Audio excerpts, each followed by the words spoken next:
नमस्कार, मैं आरबी सिंह यादव और आप देख रहे हैं मेरा YouTube channel RB Singh Yadav editor. Haryana में बहुत गहरा गया है संकट। राजनीति किधर मोड़ लेगी ये तो नहीं कहा जा सकता, लेकिन फिलहाल कल जिन 3 निर्दलीय विधायकों ने हरियाणा सरकार से अपना समर्थन वापस लिया था, उस पर आज एक और बड़ी खबर सामने आई है। और वो खबर है, दुष्यंत चौटाला ने खुले तौर पर कह दिया है कि यदि कांग्रेस भारतीय जनता पार्टी की सरकार को हटाना चाहती है तो हम बाहर से समर्थन देंगे। इस तरह की एक प्रेस कॉन्फ्रेंस उन्होंने की है और उस प्रेस कॉन्फ्रेंस को लाइव हम आपको यहीं दिखाएंगे। आप पहले उसको देखिए और उसके बाद फिर हम आपसे बात करेंगे, क्योंकि मामला थोड़ा सा गंभीर है और मेरा वीडियो लंबा है। पूरा देखेंगे तो पूरी बात समझ में आएगी कि कहाँ पर क्या क्या चल रहा है हरियाणा सरकार में। जो दुष्यंत चौटाला की पार्टी है उसको अचानक लाइमलाइट में आने का मौका मिला है, तो वो देखिए क्या क्या बोला है उन्होंने। उनके एक एक शब्द को समझिए और उसको सुनिए। और मेरे चैनल को सब्सक्राइब भी करिए और मेरे चैनल को का जो वीडियो है उसे अंत तक देखिए दुष्यंत चौटाला की ये प्रेस वार्ता। अपना इस्तीफा राज्यपाल को भेजा। राज्यपाल भी सरकार को मेजॉरिटी प्रूव करने की डायरेक्शन दे, क्योंकि आज 2 विधायकों ने विधानसभा दुष्यंत चौटाला अपनी प्रेस कॉन्फ्रेंस कर रहे हैं। 88 कांग्रेस को खुला समर्थन देने का ऐलान किया है। आज हरियाणा विधानसभा के 3 गवर्नमेंट से समर्थन वापस कर चुके। 2 वो विधायक थे जो उस समय गवर्नमेंट के पास उनके समर्थन में थे। 5 विधायकों का कम होना सरकार के समर्थन से ये प्रूव कर देता है कि आज सिंपल मेजॉरिटी के आंकड़े से सरकार बाहर है। मैं तो आज यही मांग करता हूं कि मुख्यमंत्री नैतिकता के आधार पर अपना इस्तीफा देने का काम करे। मैं कल मुख्यमंत्री का बयान किसी चैनल पे देख रहा था, जहां वो हंस कर ये कह रहे थे कि ये आज वहां कुछ लेने गए हैं, यहाँ कुछ लेके 4.5 साल बैठे थे, इसके बारे में भी वो बताने का काम करे। और मैं एक चीज कहना चाहूंगा, हम जब तक सरकार के साथ थे तब इस तरह के हालात नहीं मिले जहाँ मनोहर लाल जी और मुझे इस तरह की कोई घटनाक्रम देखने को मिली हो कि किसी ने समर्थन विड्रॉ किया। आज उन लोगों का कांग्रेस के साथ जाना ये दिखता है कि भारतीय जनता पार्टी किस तरीके से कमजोर हुई है। जो 11 कमल खिलाने की बात करते हैं वो आज कितने कमजोर हुए। और वही दूसरी ओर पर नेता विपक्ष ने कल तीनों को समर्थन के साथ एक प्रेस कॉन्फ्रेंस करी थी। मैं उनको भी कहना चाहूंगा कि आज जो गणित बनता है, उस गणित के अंदर जब अल्पसंख्यक में सरकार है, अगर कदम उठाया जाए कि इस सरकार को ड्यूरिंग इलेक्शंस घेरा जाए, तो हम इस पर पूरी तौर पर विचार करेंगे कि बाहर से इस सरकार को घेरने के लिए उनका समर्थन करें। अब ये कांग्रेस को सोचना पड़ेगा कि क्या भारतीय जनता पार्टी की जो आज सरकार सत्ता में है, इसको घेरने के लिए वो कोई कदम उठाने का काम करेगी।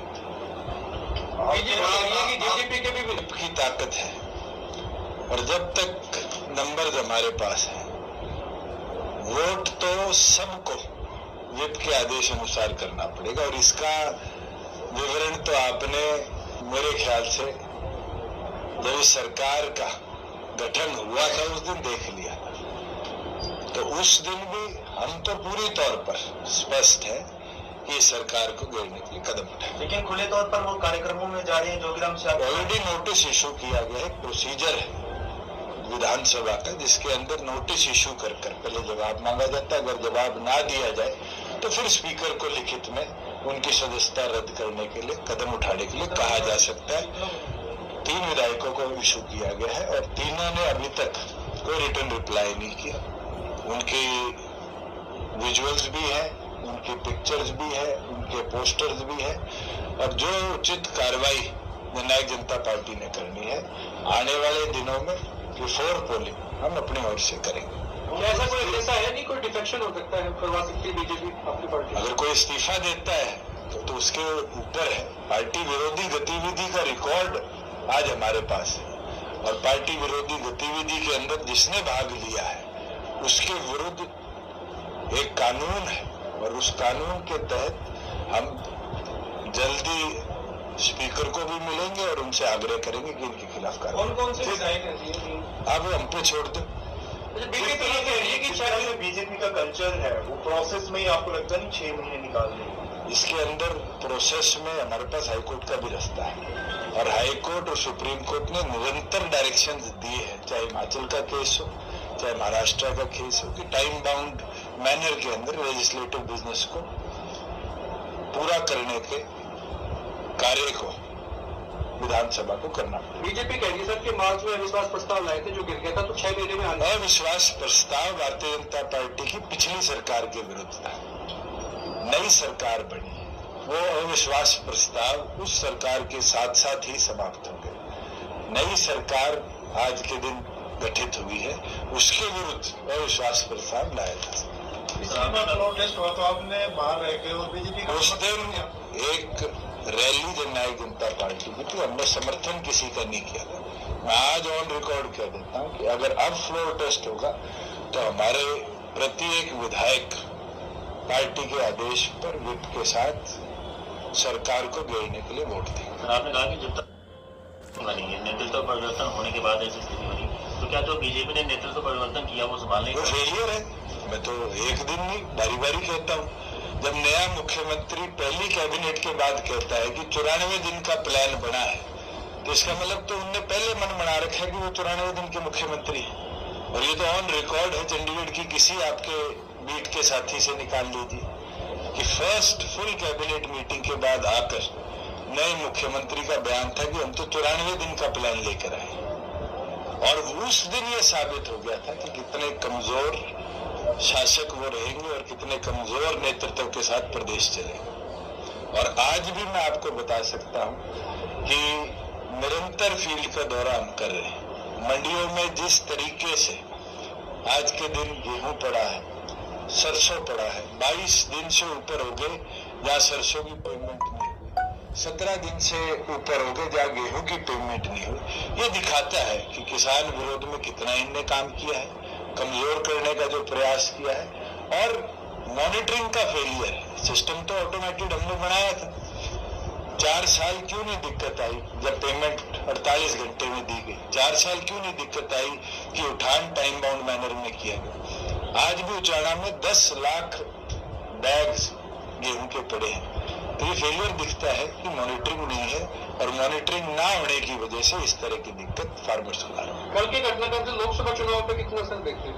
कि बहुत असर है, और जनता का मूड भी बदला है। और मैं तो फिर दोबारा कहूंगा कि जो गर्मी में पारी है, चाबी की बारी है। और जिस तरीके से श्रीमती नैना चौटाला जी के नामांकन में हिसार की जनता ने जोश दिखाया है, ये दिखाता है कि हिसार दोबारा हरियाणा की आवाज को चुनेगा और हरियाणा की आवाज को पार्लियामेंट में जगह देगा।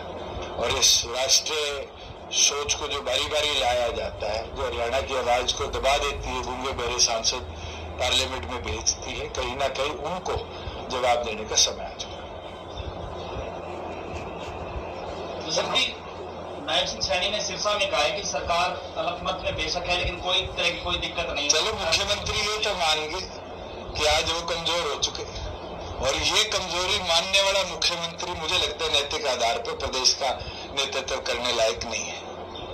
कल बीजेपी के प्रवक्ता कह रहे थे मोदी साहब आएंगे तो लहर आएगी हरियाणा में। 400 की बात करते थे, पिछले 12-13 दिनों से तो छोड़ गए, वो लहर कहाँ गई? आज तो मंगलसूत्र की बात होती, और वो दोनों लोग मंगलसूत्र की बात कर रहे जिनके शायद घर में भी सदस्य ना हो जो मंगलसूत्र पहनता। तो अभी जो सरकार में क्राइसिस आया उसको लेकर आपकी किसी से बात हुई है? जैसे आप कह रहे हैं कि हम जा सकते हैं, कांग्रेस को समर्थन कर सकते हैं। मैं आपके माध्यम से कहता हूँ, ना मुझे बात करने की जरूरत, अगर करंट रिजीम को मेजोरिटी प्रूव करनी पड़ी तो जननायक जनता पार्टी विप भी जारी करेगी और करंट गवर्नमेंट के विरोध में विप को जारी करेगी। कांग्रेस के साथ भी जा सकती है जेजेपी? मुझे किसी के साथ जाने की जरूरत नहीं है।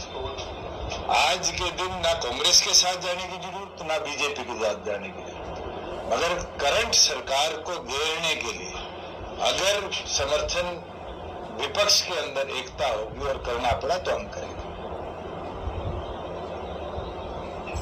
कह रहे हैं कि दुष्यंत चौटाला की हालत 16 फिल्म के जेलर जैसी हो गई है, आधे उधर चलेंगे आधे उधर चलेंगे। चलो आधे इधर है आधे उधर है, जिस दिन विप होगा 10 के 10 लाइन में खड़े दिखाऊंगा। और ये चीज तो विप की ताकत को शायद प्रेस के साथियों ने बड़े अच्छे तरीके से 13 तारीख को विधानसभा में देखा कि जैसे ही चर्चा शुरू हुई तो जेलर का आदेश आया और जेलर के आदेश में 5 के 5 बाहर थे, नहीं थे तो बता। और पूरी वोटिंग तक पार्टी के आदेश को फॉलो किया। अगर आप पार्टी के सिंबल पर जीते हो तो पार्टी के आदेश का नेतृत्व आपको पूरा करना पड़ेगा। अगर आपको पार्टी छोड़नी है तो आप इस्तीफा दे सकते हैं, इस्तीफा देकर विधायक पद से इस्तीफा दीजिए और अपनी पार्टी की अपनी जो नई सोच की गतिविधि जनता देखती है, कौन किसके मत पे जीता और कौन किसके मत से चला और आज वो कई और अपनी इच्छा जाहिर करता है। जनता उन लोगों को समझती है। मेरा तो इतना बोलना जरूरी है कि जब तक इस विधानसभा का टेन्योर है अक्टूबर 28 तक हरियाणा प्रदेश में अगर कोई विधायक जननायक जनता पार्टी के सिंबल पे जीता है, विधानसभा की प्रक्रिया के अंदर उसको पार्टी का विप फॉलो करना है। क्या कोई ऐसी संभावना है कि जजपा फिर से बीजेपी के साथ जा सकते? बिल्कुल नहीं। मैं ये चीज कई बार स्पष्ट कर चुका हूं और इससे ज्यादा मुझे स्पष्टीकरण देने की जरूरत है। अगर हम 11 सीटों पर चुनाव रखने का मनोबल रखते हैं, चाहे वो कांग्रेस हो, एक उपचुनाव और 9 लोकसभा लड़ रही और गठबंधन में 1 सीट उनने दूसरी पार्टी आम आदमी को दी, चाहे वो लोकदल हो जिसने अपने शायद 6 उम्मीदवार उतारे हैं, चाहे वो बसपा हो जो उपचुनाव नहीं लड़ रही। सिर्फ जननायक जनता पार्टी हरियाणा में वो दल है जिसने 10 के 10 कैंडिडेट लोकसभा में उतारे और करनाल उपचुनाव के लिए भी अपना उम्मीदवार उतारा है और मजबूती के साथ 11 के 11 चुनाव आज लड़ रहे हैं। हिसार में सर कौन सा मुकाबला मानते कौन से पार्टी के साथ? आज के दिन तो मैं मानता हूं कि श्रीमती नैना चौटाला जी आगे है। आज जो परिस्थिति बन रही है, महिलाओं का जो समर्थन उनको मिल रहा है, महिला शक्ति जो पंचायती राज के तौर पर हमने बढ़ाई है, विकसित करी है, राशन डिपो देकर उनको रोजगार के अवसर दिए हैं, बढ़ चढ़कर महिलाओं का नेतृत्व श्रीमती नैना चौटाला जी के साथ आ रहा है और वही हिसार की परिवर्तन के अंदर अपनी ताकत बनेगा। और आने वाले दिनों में आप देखेंगे, आज के दिन 8,37,000 महिला वोटर्स शायद हिसार के अंदर है और उनका नेतृत्व और हरियाणा की आवाज बनकर पार्लियामेंट में जाकर, जैसे 14 से 19 तक मुझे नेतृत्व मिला था, हिसार चुनेगा और मजबूती के साथ नैना चौटाला जी को अपना सांसद बनाएगा। वीरेंद्र सिंह कांग्रेस में चलेगी, कांग्रेस में जाके फिर रूस गए वो कांग्रेसियों से।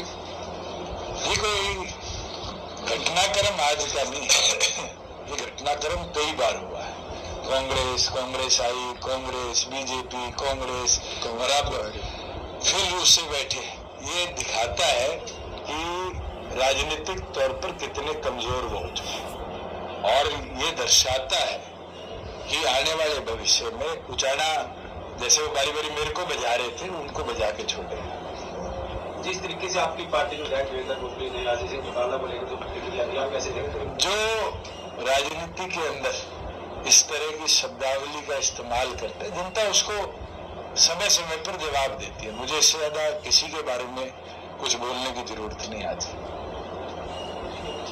राम जी है, वो कह रहे हैं कि आप एक परिवार की पार्टी बन के रहेंगे। और हाँ, जननायक जनता पार्टी एक परिवार है। अमित भी मेरे परिवार का सदस्य है, अजीत भी मेरे परिवार का सदस्य है, डॉक्टर बामर भी मेरे परिवार का सदस्य है। जब वो टिकट लेने आए तब तो वो हमारे परिवार का पटका पहन के हमारे सदस्य बने। आज क्या विषय बना कि वो परिवार से अलग हो रहे हैं। रीजनल पार्टी कोई कोऑपरेटिव बिजनेस नहीं है या कोई आज के दिन ब्यूरोक्रेटिक पार्टी नहीं है। एक परिवार है और इस परिवार में नयों को भी अवसर मिलता है। क्या उनको ये घबराहट है कि नए युवा लोग वहां पर नेतृत्व करने को तैयार है? बरवाड़ा आज इस तरह की टिप्पणी करते तो उनको 5 साल पुराना दौर भी याद करना चाहिए, जब वो इस झंडे के नीचे इस डंडे को पकड़कर झंडा लेकर मैदान में उतरे थे और इसी परिवार के एक सदस्य ने बरवाड़ा से उनको हजारों से जिताया था। जब कांग्रेस के कैंडिडेट जो जयप्रकाश जेपी वो खुद को चौधरी देवलाल का असली न्याय बताते हैं। मुझे बड़ी खुशी होती है कि 4 कैंडिडेट हिसार लोकसभा में अपने आप को चौधरी देवीलाल का अनुयायी बता, मगर कोई उन तीनों से पूछने का काम करे कि क्या आज से 10 साल पहले कभी उन्होंने चौधरी देवीलाल जी को याद भी करने का काम किया था? क्या उनके घरों में चौधरी देवीलाल जी की फोटो भी लगी रही थी? ये कहना बहुत आसान है कि हम अनुयायी हैं। अनुयायी से पूछिए 93 में क्यों छोड़ के गए, 91 में क्यों छोड़ के गए और 95 में क्यों छोड़ के गए। मैं तो तीनों की कुंडली जानता हूँ इस मामले में। कब कब उनने चौधरी देवीलाल जी के या उनके परिवार के सदस्यों ने अब शब्द इस्तेमाल करने का काम किया या उनको धोखा देने का काम किया। और चौधरी देवीलाल जी एक विचारधारा है। मुझे लगता है इस कमरे में बैठा भी एक आदमी चौधरी देवीलाल जी का अनुयायी है, कहीं ना कहीं उनको आज फॉलो करता है, उनके विचारों को आगे लेकर बढ़ता है और हमें सबको करना चाहिए। Thank you. आप सब आज हुई है कांग्रेस की और राजनीतिक सरगर्मियों को देखते हुए जिस तरीके से 3 MLAs ने नायब सैनी जी की सरकार से अपना समर्थन वापस लिया है, आज हरियाणा प्रदेश की सरकार जो मेजॉरिटी लेकर 2 महीने पहले आई थी उससे कम हुई। आपने दुष्यंत चौटाला को सुना और उनकी जो कहने का अर्थ है वो ये है कि वो किसी के पास नहीं जा रहे हैं, बल्कि उनका मकसद है कि हरियाणा से कांग्रेस आगे आए और बीजेपी की विदाई हो, क्योंकि आज के हालात यही है। तो बहुत सारी चीज़ें उन्होंने रखी हैं और मैं समझता हूँ कि देर आए दुरुस्त आए वाली एक कहावत होती है, उसमें उनको 4.5 साल तक कोई बात समझ नहीं आई और अब आकर के उन्हें ये सारी बातें करनी पड़ रही हैं। हालांकि उन्होंने 4.5 साल तक सरकार का सुख भोगा, डिप्टी चीफ मिनिस्टर रहे और उसके बाद नरेंद्र मोदी ने अपने तरीके से अपने पूर्व मुख्यमंत्री और दुष्यंत चौटाला को एकदम से हटा दिया और नई सरकार में मिस्टर नायब सिंह सैनी को नया चीफ मिनिस्टर बनाया और वो सांसद थे हिसार से। उनका इस्तीफा लेकर के उन्हें फिर चीफ मिनिस्टर का पद सौंपा गया। हालांकि वो शुरू से ही कमज़ोर कड़ी थे और आज तक शायद वो इतने गहरा प्रभाव नहीं छोड़ सके, ना तो अपनी पार्टी पर और ना ही प्रदेश की जनता पर। मैं आपको बता दूं कि हरियाणा वो प्रदेश है तो छोटा, लेकिन जब भी वो चर्चा में आता है तो राष्ट्रीय स्तर पर उसकी बात चलती है। मैं आपको बैकग्राउंड में ले जाऊं, किसानों के नेता सर छोटू राम हरियाणा से ही थे और उसके बाद चौधरी देवीलाल जो एक जाने माने नेता थे, उन्होंने 1989 में जब जनता दल की सरकार बनी और उस समय उनको प्रधानमंत्री पद देने की बात चली तो उन्होंने अपना पद, जो प्रधानमंत्री का पद होता है, वो बीपी सिंह के ऊपर छोड़ दिया कि मैं नहीं, बीपी सिंह प्रधानमंत्री बनेंगे और खुद उप प्रधानमंत्री बन करके ही काम शुरू किया। तो एक बहुत बड़े मैं समझता हूँ कि नीतिगत और सारी जनता की जो परेशानियां हैं उनको समझने वाला नेता कोई था तो चौधरी चरण सिंह के बाद देवीलाल जी थे। देवीलाल जी आज भी हरियाणा की एक विचारधारा है। हरियाणा में जो जितना विकास हुआ वो सारा चौटाला की पार्टी ने किया, चौटाला साहब ने खुद किया और उसके बाद फिर तो आपको मालूम ही है कि क्या क्या हुआ। लेकिन अभी पिछले 5 साल पहले जब